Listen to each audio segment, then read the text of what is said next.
Welcome guys. आज 13 class होगा हम लोग का। ठीक है, तो लास्ट क्लास में हम लोग फंडामेंटल राइट डिस्कस किया था। ठीक है, फंडामेंटल राइट्स में आप लोग को हम बहुत कुछ बताया था। ठीक है, कुछ कुछ नेचर्स बताया था। ठीक है, आप लोग को ये याद रखना है कि फंडामेंटल राइट्स अमेंडेबल होता है। ठीक है, फंडामेंटल राइट्स अमेंडेबल होता है, और हम ये बताया था कि ये जस्टिसिएबल इन नेचर है, ये सब हम बताया था। ठीक है, फिर हम लोग ये भी डिस्कस किया था कि why fundamental rights are called fundamental. ठीक है, फंडामेंटल ये बताया था। फिर हम लोग आर्टिकल 12 और 13 हम लोग डिस्कस कर चुके हैं। आर्टिकल 12 में क्या दिया हुआ है, definition of state, and article 13 में डेफिनेशन ऑफ लॉ, ये सब हम लोग डिस्कस कर लिया। ठीक है, आज हम लोग आर्टिकल 14 से शुरू करें। ठीक है, आपको हम पहले बताया था। ठीक है, कि बहुत सारा ये हम लोग का फंडामेंटल राइट्स है। ठीक है, फंडामेंटल राइट्स हम लोग का बहुत ज़्यादा है, 6 है, 7 था पहले originally, and right to property हम लोग का रिपील हो गया बोल के हम लोग बताया था। ठीक है, अभी हम लोग राइट टू इक्वालिटी से शुरू करें। ये थोड़ा ज़्यादा मोटा हो गया।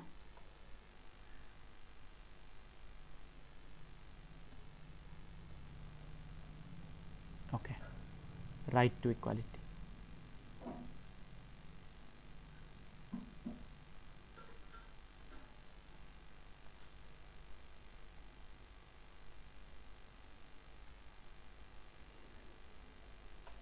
अच्छा, राइट टू इक्वालिटी कितना आर्टिकल से कितना आर्टिकल था आप लोगों को याद होना चाहिए। ये आर्टिकल देखो, बहुत लोग भूल भी गया होगा। हम बोला था ना, हम कल ही बोला था कि भूल जाएगा आप लोग। ठीक है, ये आर्टिकल्स याद करने थोड़ा मुश्किल होता है, ये हम बाद में बताएगा। ठीक है, कैसा याद करना है। ठीक है, आर्टिकल कितना से कितना कैसे याद करेगा। ठीक है, बहुत प्रॉब्लम होता है। ठीक है, सबको होता है। ठीक है, टेंशन नहीं लेना। तो राइट टू इक्वालिटी में आर्टिकल 14 से हम लोग पहले शुरू करेगा। आर्टिकल 14 आप लोग का ये लक्ष्मीकांत सामने रहना चाहिए आप लोग के पास। ठीक है, अच्छा।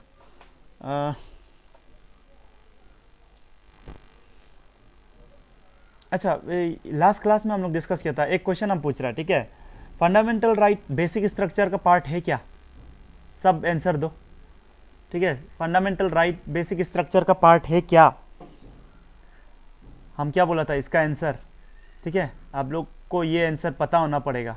आपको अगर ये आंसर पता नहीं है, फंडामेंटल राइट बेसिक स्ट्रक्चर का पार्ट है क्या, ये अगर आपको पता नहीं है, तो आप मेरा पिछले जो क्लास किया था हम लोग, उसको आप लोग ध्यान से नहीं देखा है।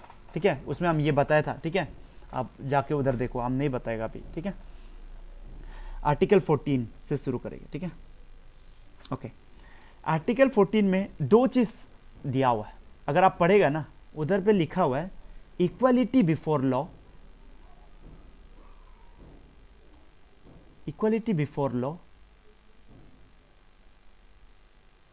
और एक चीज दिया हुआ है, ये तो दिया हुआ ही है। ठीक है, और एक चीज दिया हुआ है equal protection of law, equal protection of law.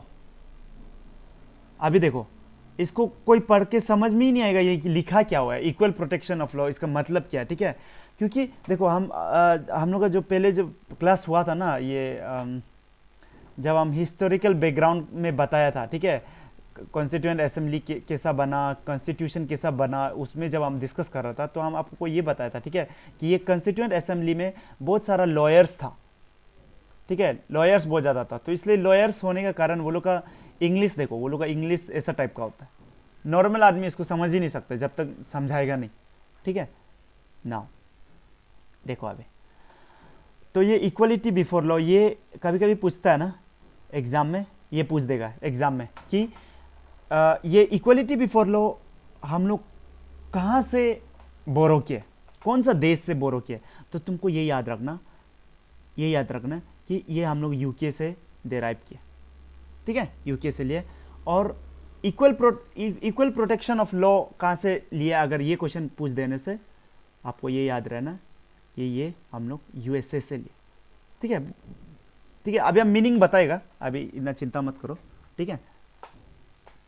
अच्छा, इक्वलिटी बिफोर लॉ मतलब क्या है, देखो अभी इक्वलिटी बिफोर लॉ मतलब हम लोग सब लॉ का आंख में इक्वल है, सब सेम है। आप देखा होगा ना, जब ये फिल्म में भी देखा होगा, अगर ये कोर्ट में क्या होता है, ये एक लेडी होता है, उसका आंख में पट्टी होता है और ये तराजू हाथ में होता है, ठीक है, वो एक मूर्ति होता है, आप देखा होगा, ठीक है। इसका मतलब क्या है कि तराजू का हम सबको इक्वल देख रहा है, समझ रहा है। वो जो लड़की जो है वो जो लॉ को रिप्रेजेंट कर रहा है, और वो जो तराजू है वो जो वेइंग मशीन जो वो जो इक्वालिटी को रिप्रेजेंट कर रहा है, ठीक है। तो वो जो आंख बंद क्यों किया, क्योंकि हम लोग सब लॉ का सामने सब इक्वल है, ठीक है, बराबर है सब, ठीक है।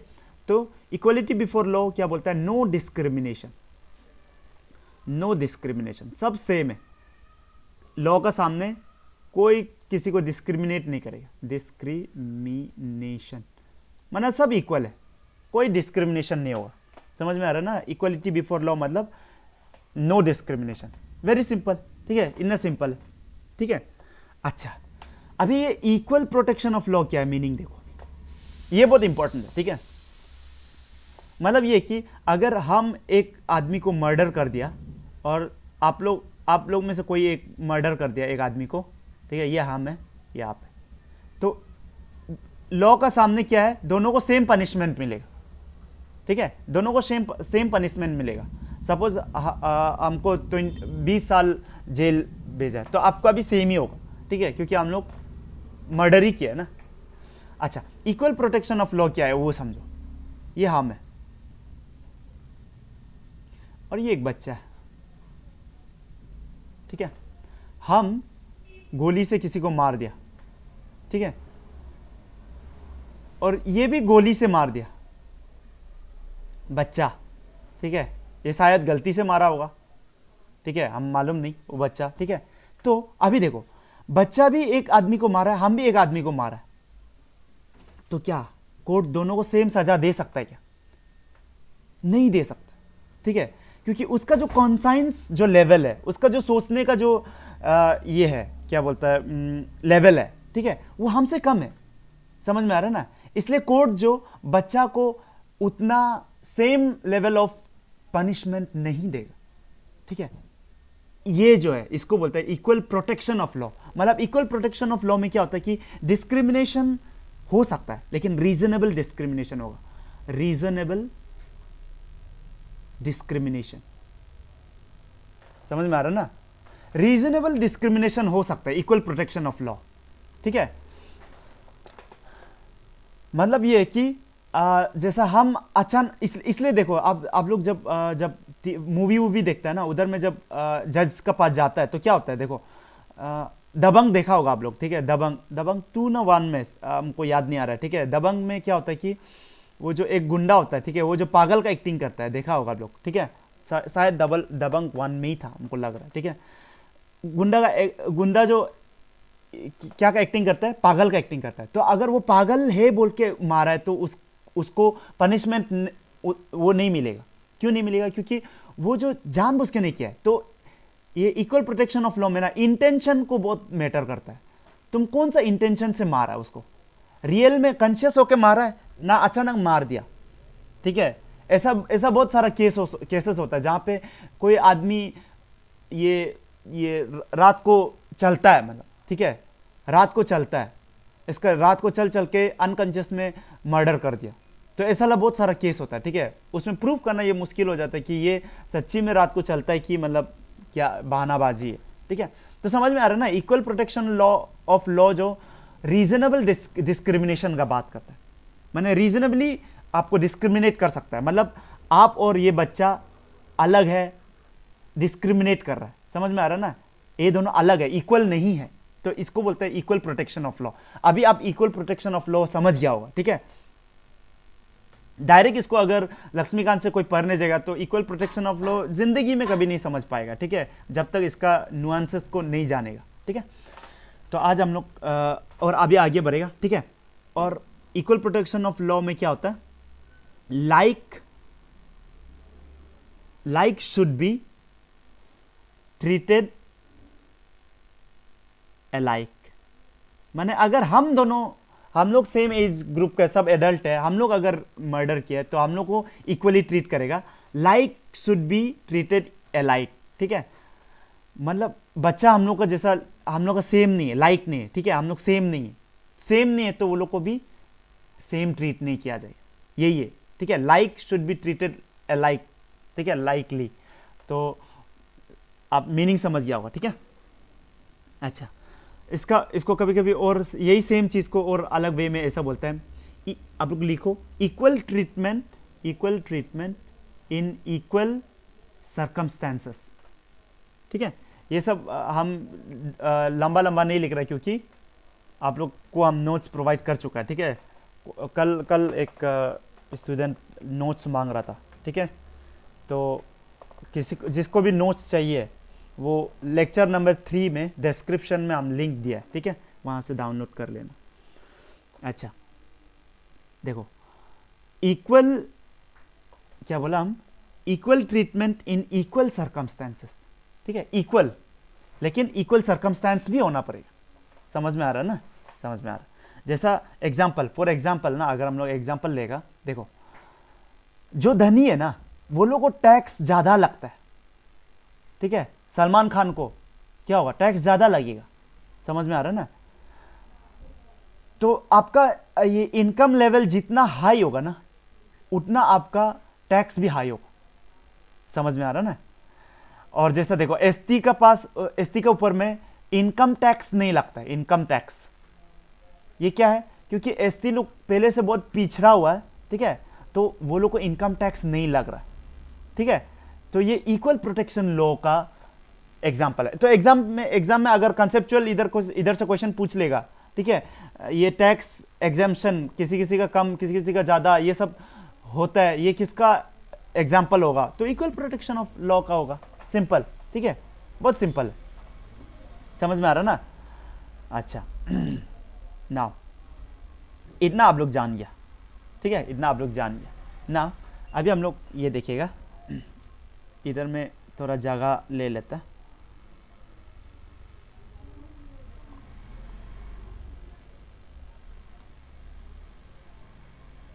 भाई थोड़ा सा ये क्या हुआ समझ नहीं आ रहा।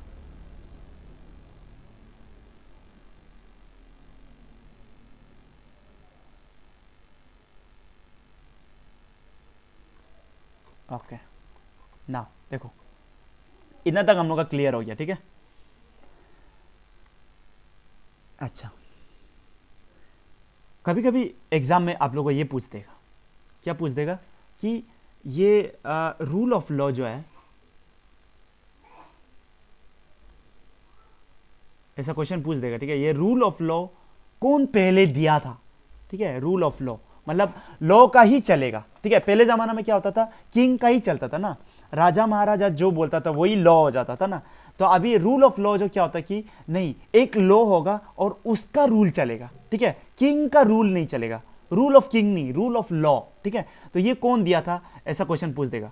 तो आप लोग को याद रखना ये नाम डाइसी, ठीक है। जो यहाँ पे ये क्या बोलता है, पॉलिटिकल साइंस बैकग्राउंड का अगर कोई यहाँ पे है तो आप लोगों को याद होगा, ये डाइसी नाम बहुत फेमस है, ठीक है, बहुत इंपॉर्टेंट भी है आप लोग के लिए, ठीक है। डाइसी रूल ऑफ लॉ बोलते हैं इसको, ठीक है। अच्छा, तो रूल ऑफ लॉ क्या है इसको थोड़ा सा समझो। एग्जाम में कभी कभी पूछ देगा which of the following are characteristics या component of rule of law बोल देगा, ठीक है। रूल ऑफ लॉ का 3 कंपोनेंट होते हैं, याद रखना। First component equality before law, जो थोड़ा देर पहले हम लोग यहाँ पढ़ा था, ठीक है। इक्वलिटी बिफोर लॉ ये हम लोग डाइसी का रूल ऑफ लॉ से ही लिया है, ठीक है। आप लोग ये याद रखना, ठीक है, कि ये इक्वलिटी बिफोर लॉ हम लोग कहाँ से लिए, डाइसी का रूल ऑफ लॉ से लिए, इसलिए हम लोग यूके बोलते हैं ना, ये डाइसी यूके का, ठीक है। तो तेरा मेरा क्वेश्चन अगर बहुत पूछने दिले अगर एपीसीएस को, तो वो ऐसा टाइप का पूछ देगा, डाइसी कहाँ का था, तो यूके का, ठीक है, सिंपल। अच्छा, इक्वलिटी बिफोर लॉ ये फर्स्ट वो है, ठीक है। सेकेंड ये है supremacy of law, supremacy of law माने लॉ सबसे ऊपर में, ठीक है, राजा भी ऊपर नहीं है, लॉ जो सबसे ऊपर होगा, ठीक है, सुप्रीमेसी ऑफ लॉ, लॉ जो सबसे सुपीरियर है, ठीक है। Third point, all legislation must be consistent with constitution. All legislations, आप लोग लिखो, ठीक है, या तो नोट्स को देखो, all legislations must be consistent with the constitution, with the constitution, ठीक है। ऑल लेजिस्लेशंस मस्ट, अच्छा लेजिस्लेशंस मतलब क्या है? लेजिस्लेशन, कोई भी लेजिस्लेटिव बॉडी अगर कुछ लॉ बनाता है, लेजिस्लेशन मतलब लॉ बनाना, है कि नहीं, है कि नहीं। लेजिस्लेटिव जो विंग था, हम लोग पढ़ा था, ठीक है, प्रीवियस बहुत लेक्चर 1-2 में, कि लेजिस्लेटिव विंग जो क्या करता है, लॉ बनाता है। तो लेजिस्लेशन मतलब लॉ बनाना, ठीक है। तो कोई भी लेजिस्लेशन जो है ना, कोई भी लॉ जो है, इन ए वे इसको हम ये बोल सकते हैं, कोई भी लॉ जो है वो इनकंसिस्टेंट विथ कॉन्स्टिट्यूशन होना है, कॉन्स्टिट्यूशन का हिसाब से होना है, ठीक है, मर्जी में नहीं होना, ठीक है। कल हम लोग डिस्कस किया था इंदिरा गांधी के बारे में, तो इंदिरा गांधी बोला था कि नहीं, हम आर्टिकल 368 को अनलिमिटेड पावर दे देगा, ठीक है, तो जिसको बाद में सुप्रीम कोर्ट स्ट्रक डाउन किया था, ठीक है, आप लोगों को याद होगा ये कहानी, ठीक है। अच्छा, तो ये तीनों है, याद रखना, ठीक है, 1 2 3, equality before law, supremacy of law, all legislation must be consistent with, inconsistent with क्या, कॉन्स्टिट्यूशन, ठीक है। अच्छा, नाउ कल हम लोग इसके ऊपर डिस्कस किया था, क्या के ऊपर डिस्कस किया था हम लोग, ये डिस्कस किया था कल हम लोग, बेसिक स्ट्रक्चर के ऊपर में डिस्कस किया था, बेसिक स्ट्रक्चर डॉक्ट्राइन, ठीक है। थोड़ा देर पहले हम यहाँ पे एक क्वेश्चन भी पूछा था आपको कि fundamental right basic structure doctrine का पार्ट है कि नहीं, ठीक है, बेसिक स्ट्रक्चर का पार्ट है कि नहीं, नहीं है, हम कल बताया था, ठीक है, आप लोगों को याद होना चाहिए ये, अगर आप लोग नहीं किया है, मतलब वो ये डायरेक्ट यहाँ पे जंप किया है क्लास 13 क्लास में, तो वो हो जाएगा, ठीक है, गड़बड़ हो जाएगा, आप लोग वो लेक्चर को देखो, ठीक है, 11th या तो 12th में हम बताया, ठीक है। अच्छा, बेसिक स्ट्रक्चर डॉक्ट्राइन के बारे में हम लोग पढ़ा था, ठीक है। नाउ आपको ये याद रखना है, ये रूल ऑफ लॉ जो है ना, रूल ऑफ लॉ ये बेसिक स्ट्रक्चर डॉक्ट्राइन का पार्ट है, पार्ट है, ठीक है, पार्ट है, आप लोगों को याद रखना है। Which of the following is part of basic structure doctrine बोल देगा, नीचे ऑप्शन में रूल ऑफ लॉ भी होगा, आपको उसको टिक मार देना है, ठीक है, बहुत सिंपल, ठीक है, माने रूल का हिसाब से ही चलेगा हम लोग, ठीक है। जैसा मोदी अभी हम लोग का प्राइम मिनिस्टर है, उसका रूल से नहीं चलेगा हम लोग, ठीक है, या तो अगर बाद में राहुल गांधी भी अगर बन जाता है, ठीक है, तो भी हम लोग, राहुल गांधी का रूल नहीं चलेगा, किसका रूल चलेगा, लॉ का रूल चलेगा, समझ में आ रहा ना। तो रूल ऑफ द लॉ ये बेसिक स्ट्रक्चर का पार्ट है, ये याद रखना, बिल्कुल याद रखना, ठीक है, बहुत इंपॉर्टेंट है, बेसिक फीचर है ये, ठीक है। अच्छा, नाउ आर्टिकल 14 में क्या क्या बोला, हम दो चीज बोला, जल्दी बताओ हमको, इक्वलिटी बिफोर लॉ एंड क्या, इक्वल प्रोटेक्शन ऑफ लॉ ना, ये दो चीज बोला ना, equal protection of law and equality before law, ये है आर्टिकल 14। अभी ध्यान से सुनेगा हम क्या बोलने जा रहे हैं, ठीक है, ध्यान से सुन। ये जो आर्टिकल 14 है ना, इसका कुछ कुछ एक्सेप्शंस है,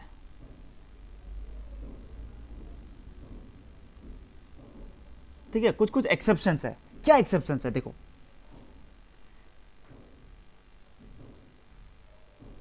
प्रेसिडेंट जो है ना, हम लोग का जो प्रेसिडेंट साहब जो है ना, अगर सपोज ना अगर वो कुछ सपोज क्राइम कर दिया, ठीक है, ध्यान से सुनेगा, ठीक है, प्रेसिडेंट साहब अगर कुछ क्राइम कर दिया, ठीक है, तो प्रेसिडेंट साहब को क्रिमिनल प्रोसीडिंग्स आप स्टार्ट नहीं कर सकते, आप क्रिमिनल प्रोसीडिंग नहीं कर सकता है प्रेसिडेंट साहब का खिलाफ में, ठीक है, जब तक वो अपना ये ऑफिस में है ना, ऑफिस में मतलब जब तक वो अपना जो टर्म है ना, ये आप जब तक वो खत्म नहीं हुआ उसका टर्म, ठीक है, 5 साल का जो टर्म होता है वो जब तक खत्म नहीं हुआ है, तब तक आप उसको क्रिमिनल प्रोसीडिंग्स उसका अगेंस्ट में एक्सरसाइज नहीं कर सकता। समझ में रहा है?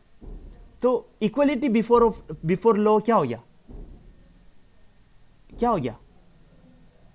वायलेट हो गया ये केस में, प्रेसिडेंट का केस में। इसलिए बोलता है प्रेसिडेंट का केस जो है ना, वो जो एक्सेप्शन है, एक्सेप्शन टू आर्टिकल 14, ठीक है, प्रेसिडेंट।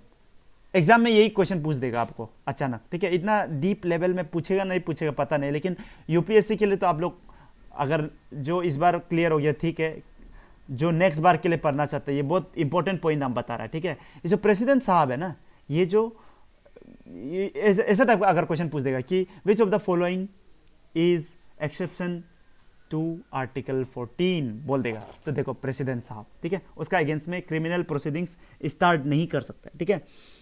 समझ में आ रहा है ना? ड्यूरिंग, ये इंपॉर्टेंट पॉइंट है, ठीक है। ड्यूरिंग क्या? During his term of office, जब तक वो अपना टर्म खत्म नहीं किया है, ठीक है, तब तक आप उसको नहीं कर सकते। मतलब ये है कि आप क्रिमिनल प्रोसीडिंग स्टार्ट नहीं कर सकता, मतलब कि आप अरेस्ट भी नहीं कर सकते। No arrest, no arrest and no criminal proceedings, ठीक है, सिंपल, ठीक है। और यही चीज गवर्नर का भी होता है। गवर्नर भी अगर कोई क्राइम कर दिया तो उसका अगेंस्ट में क्रिमिनल प्रोसीडिंग शुरू नहीं कर सकता, ठीक है, अरेस्ट नहीं कर सकता। तो ये दोनों क्या है? एक्सेप्शंस है। अच्छा, और एक चीज, आप लोग राजी मूवी देखा होगा, राजी, ठीक है। राजी मूवी में क्या होता है?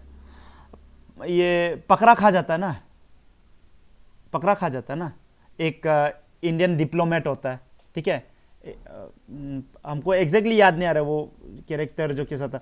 इंडियन डिप्लोमेट का साथ मिलके ये क्या नाम है, आलियाबाद जो काम कर रहा होता है ना, तो वो इंडियन डिप्लोमेट को पकड़ लेता है। इंडियन डिप्लोमेट को जब पकड़ लेता है तब उसको छोड़ना पड़ता है ना, ठीक है, उसको जेल नहीं ले जाता, ठीक है। तो सेम चीज ऐसा होता है, ठीक है। तो जितना भी बाहर का जो इंडिया में जितना भी डिप्लोमेट्स है ना, फॉरेन डिप्लोमेट्स, फॉरेन लिखो, फॉरेन डिप्लोमेट्स, वो लोग का अगेंस्ट में भी आप लोग प्रोसीडिंग, क्रिमिनल प्रोसीडिंग्स स्टार्ट नहीं कर सकते। इसलिए ये प्रॉब्लम, बहुत बड़ा प्रॉब्लम है इसमें। क्या प्रॉब्लम ये होता है कि पाकिस्तान का कोई डिप्लोमेट इंडिया में, ठीक है, और वो गलत काम किया है, फिर भी हम लोग उसको अरेस्ट नहीं कर सकता, क्रिमिनल प्रोसीडिंग्स शुरू नहीं कर सकता। सिर्फ ये बोल सकता है कि तुम अभी जाओ, इंडिया छोड़ के जाओ, ठीक है। तो क्या बोला है? प्रेसिडेंट, गवर्नर, फॉरेन डिप्लोमेट्स, ये सब के एक्सेप्शंस तो क्या है? आर्टिकल 14, ठीक है। सिंपल, वेरी वेरी सिंपल, ठीक है, बहुत इजी चीज। तो ये एक्सेप्शंस को आप लोग याद कर लेना, ठीक है ना। अभी आर्टिकल 14 हो गया, अभी हम लोग थोड़ा देखिएगा आर्टिकल 15 में क्या लिखा हुआ, ठीक है। कॉन्स्टिट्यूशन का आर्टिकल 15 में क्या लिखा हुआ? आर्टिकल 14 क्या क्या बोला? दो चीज, जल्दी से बोलो। Equal protection of law and equality before law, ये दो चीज है, ठीक है। और एक्सेप्शंस बता दिया, ठीक है। ये दो चीज याद रखना, ठीक है। Now article 15 very very important, ठीक है। आर्टिकल 15 और 16 ये न्यूज में होता रहता है पूरा 2019, सिर्फ 19 नहीं, 19 में तो कुछ कुछ हुआ है बोल के हम लोग को याद है, पहले से चलता आ रहा है, ठीक है। आर्टिकल 15 और आर्टिकल 16 न्यूज पेपर आप खोलो, ये दोनों का जिक्र बहुत होता है, ठीक है। चलो, आर्टिकल 15 में क्या बोला है? Prohibition of discrimination on certain ground,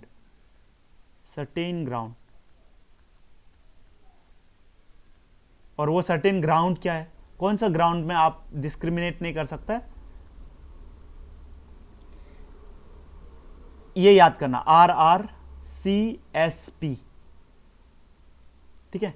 religion, race, caste, sex, place of birth. मतलब यह है कि आप रिलीजन का बेसिस में किसी को डिस्क्रिमिनेट नहीं कर सकता, ठीक है।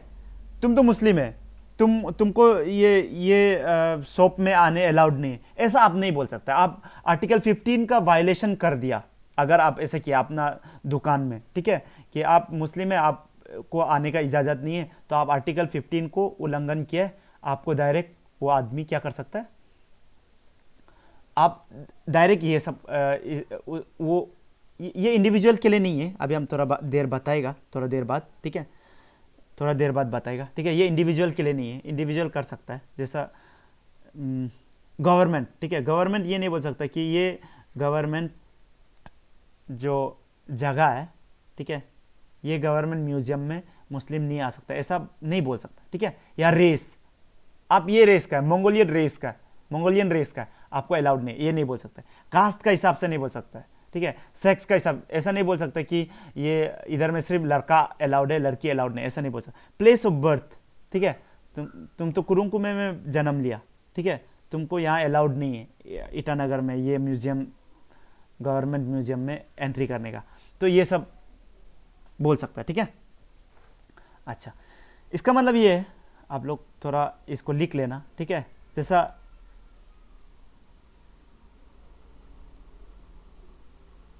लिखो शॉप्स, ठीक है, public restaurant, hotel and places of public entertainment. जैसे आप लोग सिनेमा देखने जाता है ना, बहुत मूवी देखने बहुत जाता है, ठीक है, हम लोग का ये अरुणाचल वाला लोग, ठीक है। आप लोग थोड़ा पढ़ाई वढ़ाई में भी ध्यान दो, मूवी भी देखो, चलो मज़ा भी करो, ठीक है, लेकिन पढ़ाई भी करो, ठीक है, हर चीज़ बैलेंस में करो। बुद्ध यही बोला ना, भगवान बुद्ध क्या बोला है, द मिडिल पाथ, ठीक है। हर चीज़ को एक्सट्रीम में मत करो, हर चीज़ को क्या है, कोई भी चीज़ को एक्सट्रीम में मत करो, ठीक है, मध्यम मार्ग बोलता है ना, मध्यम मार्ग, ठीक है। कोई बुद्ध ये बोलता था, कोई भी चीज़ को अति में मत करो, अति में मतलब एक्सट्रीम मत करो, ठीक है। बहुत लोग को ये बात समझ में नहीं आता, ठीक है, बोलेगा कि ये लहसुन खाने से तुम्हारा ये बीमार ठीक होता है, ऐसा सुनता, ऐसा बोलता है ना, तब कोई लोग बहुत ज़्यादा ही फिर लहसुन खा लेना शुरू हो जाता, फिर वो गलत हो जाता, ठीक है। तो एक्सट्रीम में कभी मत करो, ठीक है।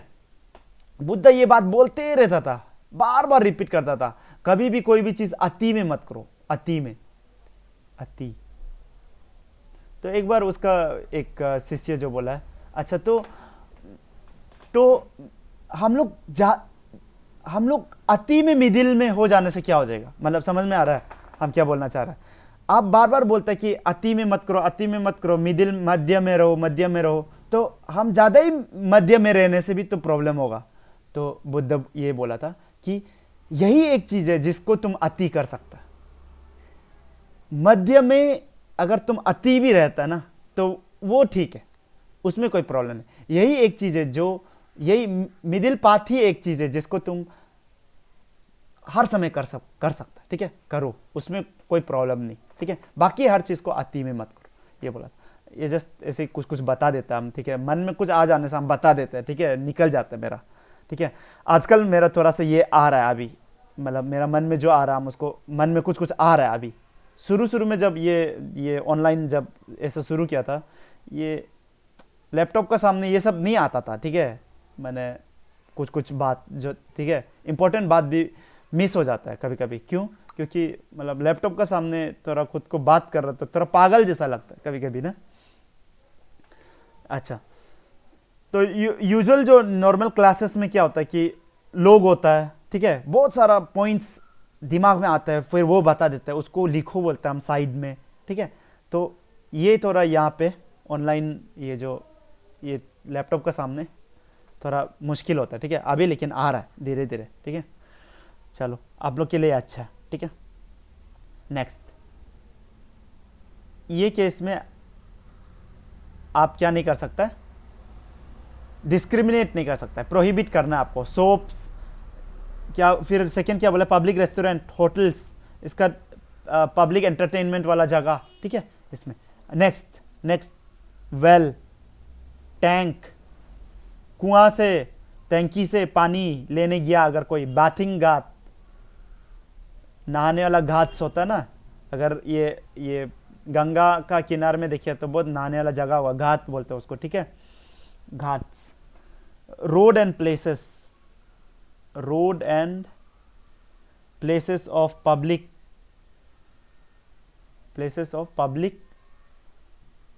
रिसोर्ट। अच्छा, अभी हम यहाँ पे कुआं लिखा है, कुआं, ठीक है। मेरा घर का सामने, मेरा घर का पीछे एक कुआं है, ठीक है। अभी वहां कोई आएगा तो हम क्या नहीं रोक सकेगा क्या? सोच के देखो, ध्यान से सोचो, ठीक है। मेरा घर का पीछे एक कुआं है, ठीक है। उधर में अगर कोई पानी लेने आ रहा है तो हम रोकने से क्या, हम आर्टिकल 15 वायलेट किया है कि नहीं किया? आप लोग ध्यान से सोच के आंसर दो, ठीक है। खुद को आंसर दो, हमको सुनाई देगा यहां से, ठीक है। ये ध्यान रखना कि जैसे कुआं है ना, तो हम सपोज मेरा नेबर का साथ मेरा अच्छा नहीं चलता है, ठीक है, सपोज, तो हम बोले मेरा, तुम मत आओ, मेरा कुआं से पानी मत लो, हम बोल सकते हैं ना, ऑब्वियसली ना। तो क्या ये आर्टिकल 15 को वायलेट किया है कि नहीं किया? सोच के देखो, ठीक है। पॉलिटी ऐसा पढ़ता है, ठीक है, विद क्वेश्चनिंग पढ़ता है, सिर्फ याद करते हैं ये prohibition of discrimination on certain ground, prohibition of discrimination on certain ground, फिर आरआरसीएसपी, इससे कुछ नहीं होगा, ठीक है। आपका अंडरस्टैंडिंग लेवल को आपको एलिवेट करना होगा, ठीक है। सुनो, हम क्या क्वेश्चन पूछ रहे हैं। मेरा जो वेल है, मेरा कुआं है, उसमें कोई आ रहा है जो हमको पसंद नहीं है, हम उसको बोल सकते हैं ना कि तुम मत आओ।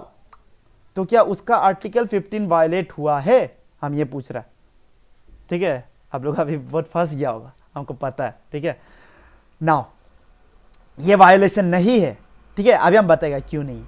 ये जो वेल टैंक, उसका तो अलग से, अगर दुकान में घुसने से अगर कोई ये किया ना, तब तो ये वो है, हाँ, तब तो आर्टिकल 15 का वो वायलेशन है। लेकिन ये जो लिखा है ना, वेल टैंक, बाथिंग बाथ, फिर बोला कि road and places of public resort, इसमें एक पॉइंट ऐड करना है, ठीक है। पॉइंट ये ऐड करना है कि होली, कंटिन्यू करो इसका, रिसोर्ट होली और पार्शियली मेंटेन्ड बाय स्टेट। अगर गवर्नमेंट वो कुआं को बनाया या टैंकी को बनाया या बाथिंग बाथ बनाया या तो रोड बनाया या तो पब्लिक रिसोर्ट बनाया, ठीक है, होली और पार्शियली, ठीक है, आधा भी, ठीक है, थोड़ा से भी अगर स्टेट से कनेक्शन है, तब आप ये नहीं कर सकते, डिस्क्रिमिनेट नहीं कर सकते, ठीक है, प्रोहिबिट नहीं कर सकते उसको आने में। तो ये कुआं तो हम बनाया, मेरा पीछे वाला कुआं, ठीक है, ये तो ना होली ना पार्शियली मेंटेन बाय स्टेट है, तो हम उसको बोल सकते हैं प्लीज आप मत आओ, आप मेरा दुश्मन, ठीक है। समझ में आ रहा है ना? लेकिन पानी के लिए कभी ऐसा नहीं करना है, ठीक है। आप लोग, आप मेरा दुश्मन है, आप मत पियो, ये सब नहीं करना है, ठीक है। पानी तो देखो, दुश्मन को भी पिलाना, ठीक है, पानी। चलो, तो आपको मीनिंग समझ में आ गया ना। ये केस में क्या होता है, शॉप्स एंड ये सब में आप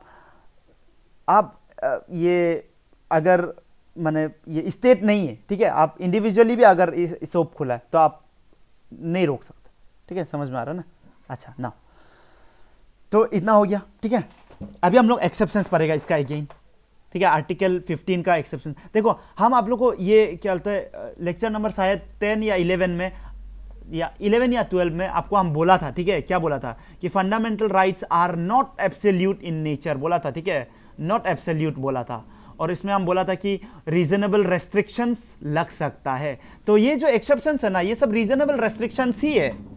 समझ में आ रहा है ना? यहाँ पे हम जो ये आर्टिकल 14 में भी हम जो बोला एक्सेप्शंस, ठीक है, तो रीजनेबल रेस्ट्रिक्शंस है, तो ये रेस्ट्रिक्शंस है, ठीक है। ये आर्टिकल 14 के ऊपर में रेस्ट्रिक्शंस है, समझ में आ रहा है ना? तो आर्टिकल 15 का भी अभी हम रीजनेबल रेस्ट्रिक्शंस देखिएगा, एक्सेप्शंस देखिएगा, ठीक है। अच्छा, एक्सेप्शंस देखो, बहुत मजा है, ठीक है। ये फंडामेंटल राइट पढ़ने के बाद तो आपको बहुत मजा आ जाएगा, ठीक है।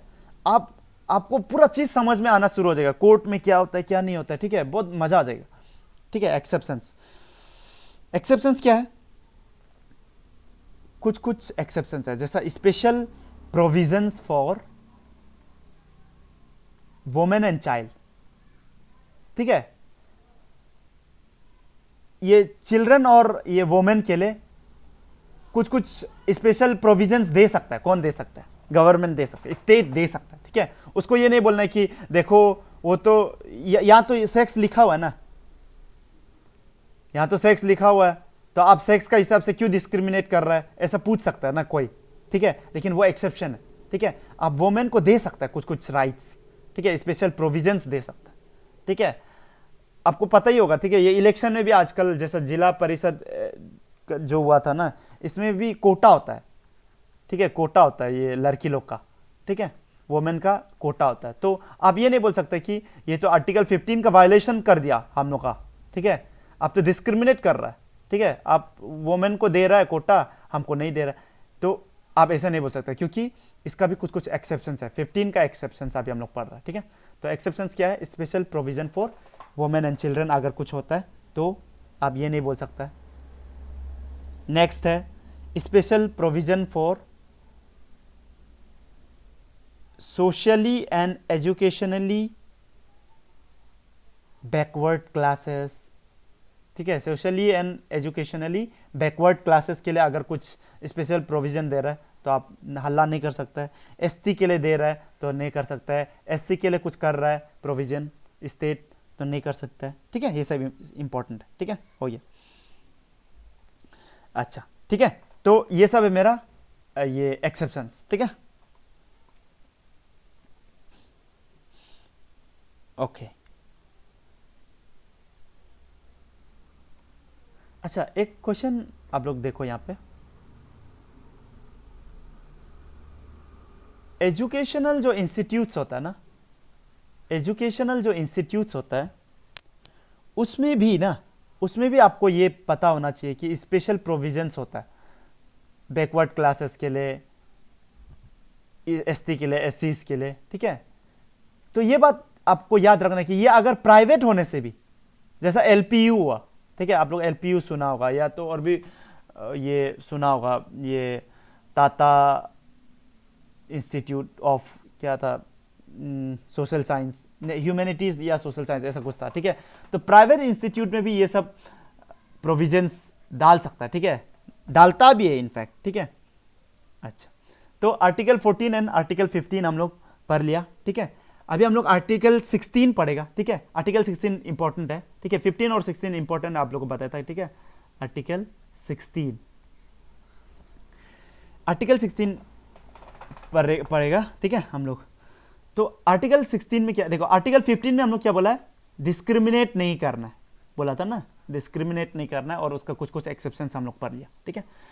आर्टिकल 16 क्या बोलते हैं, इसमें भी डिस्क्रिमिनेट नहीं करना है, वही है, लेकिन in matters of employment, public employment, ठीक है, एम्प्लॉयमेंट, जॉब वॉब का उधर में आप डिस्क्रिमिनेट नहीं करना, ऐसा है। तो आर्टिकल 16 क्या बोलता है, इक्वालिटी ऑफ अपॉर्चुनिटी। आप ध्यान से सुनेगा ये वर्ड को, देखो जब भी पॉलिटी पढ़ेगा ना तो वर्ड ही ज्यादा इंपॉर्टेंट होता है, क्या लिखा हुआ है, ठीक है, क्या लिखा हुआ है, और equality of opportunity in matters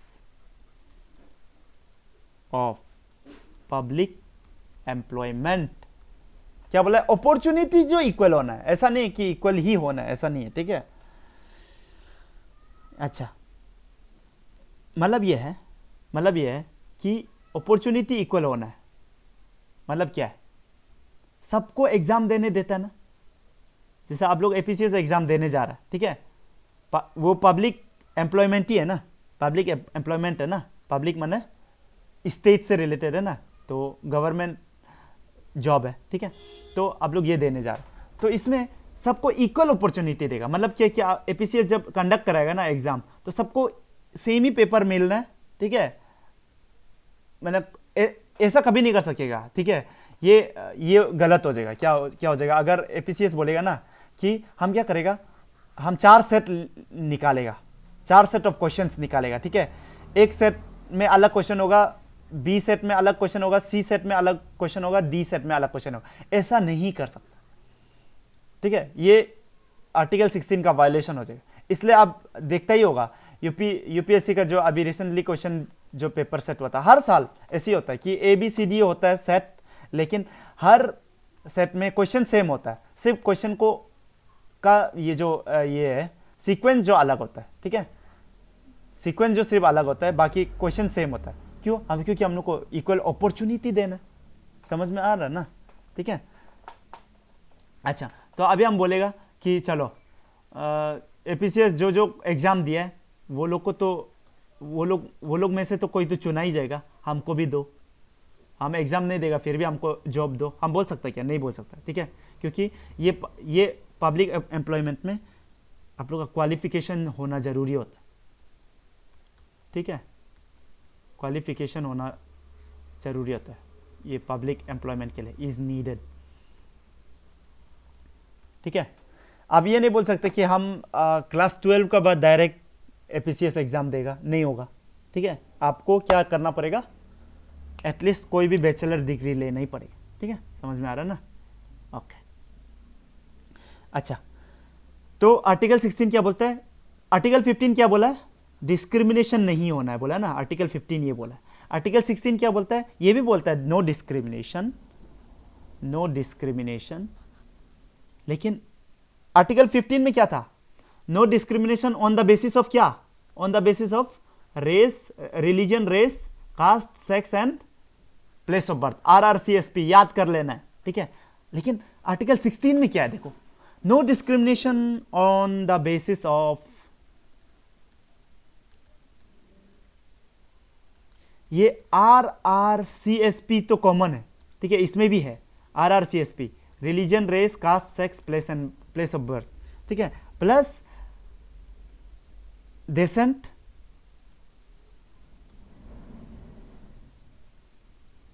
और रेसिडेंस।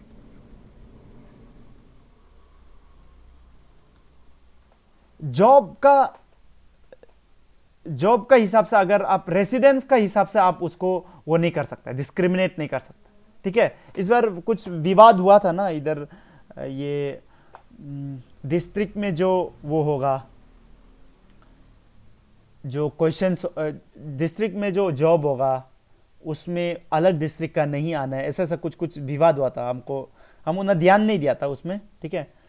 तो उसको आप ये आर्टिकल 16 से कनेक्ट करना है, ठीक है। अब कनेक्ट करने से हमको लगता है वो थोड़ा सा अनकॉन्स्टिट्यूशनल है, ठीक है। आप रेसिडेंस का हिसाब से, आप रेसिडेंट का हिसाब में आप डिस्क्रिमिनेट नहीं कर सकते, ठीक है।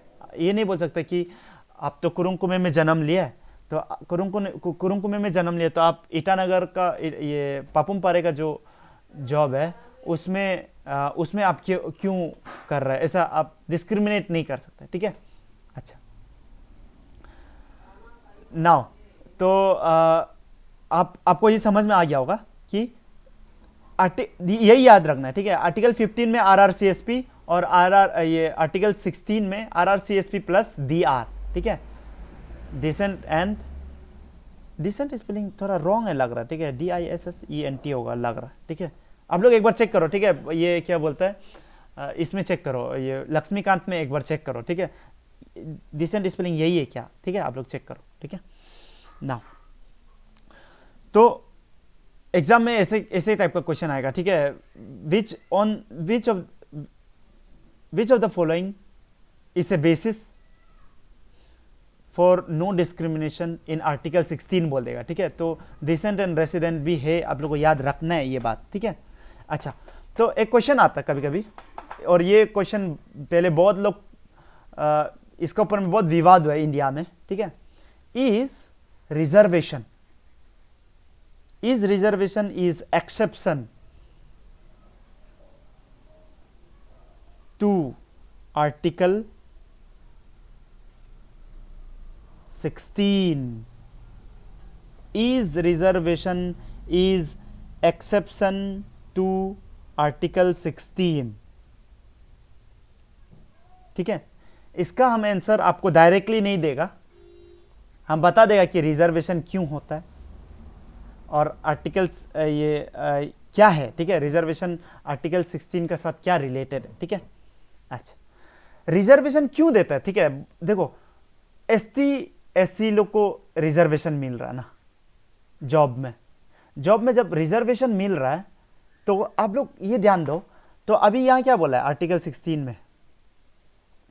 इक्वालिटी ऑफ अपॉर्चुनिटी बोल रहा है ना, या नो डिस्क्रिमिनेशन बोल रहा है ना। In terms of public employment ना, ये हम लोग बोल रहे हैं नाउ। तो आप लोग को ये समझ में आना है कि ये एक्सेप्शन में नहीं आता है, ठीक है। मतलब रिजर्वेशन क्या है, पहले आप लोग ये समझो। रिजर्वेशन मतलब क्या है कि रिजर्वेशन जो क्या है कि आप इक्वलिटी दे रहा है, गिविंग इक्वलिटी, ठीक है। आप इक्वलिटी दे रहा है, किसको दे रहा है? ये एसटी एससी ओबीसी ये लोग को दे रहा है, ठीक है। और इकोनॉमिक वीकर सेक्शन को भी आजकल दे रहा है, ठीक है। ये रिसेंट फेनोमेनन है, ठीक है। इसका बारे में हम लोग बाद में इसमें चर्चा करेगा, करंट अफेयर्स में चर्चा करेगा, ठीक है। इकोनॉमी वीकर सेक्शन को भी दे रहा है बोल के हम लोग चर्चा करेगा, ठीक है। तो रिजर्वेशन क्यों दे रहा है? इक्वलिटी प्रोवाइड करने के लिए, क्योंकि ये लोग पहले से बहुत पिछड़ा रहा, ठीक है। ये लोग बहुत पीछा था, तो वो लोग को इक्वल फुटिंग में लाने के लिए, ठीक है, सबको इक्वल लाइन में लाने के लिए क्या कर रहा है? रिजर्वेशन देता, ठीक है। गिविंग इक्वलिटी लिख लो, equal level playing field, FIELD, ठीक है। फील्ड, प्लेइंग फील्ड में लेवल, इक्वल लेवल देने के लिए, ठीक है। ये सिंपल बात है, ठीक है। तो रिजर्वेशन का मेन मकसद क्या है? Different treatment to ensure equality,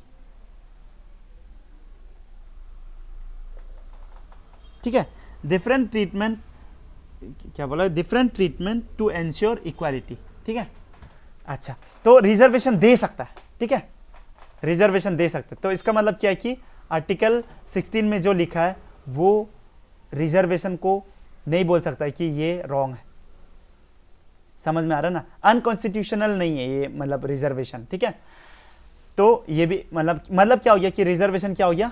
एक एक्सेप्शन हो गया आर्टिकल 16 का, ठीक है। बहुत सिंपल है, ठीक है, बहुत सिंपल है, ठीक है। तो आप लोग ये याद रखना, ठीक है। तो अभी शायद वीडियो लंबा हो जाएगा, इसलिए अभी हम आज के लिए हम लोग अभी के लिए यहीं पे रुकता है, ठीक है। टिल देन आप लोग अच्छे से पढ़ो, इसके बाद हम लोग नेक्स्ट क्लास में मिलेगा, ठीक है। We will meet soon. God bless you.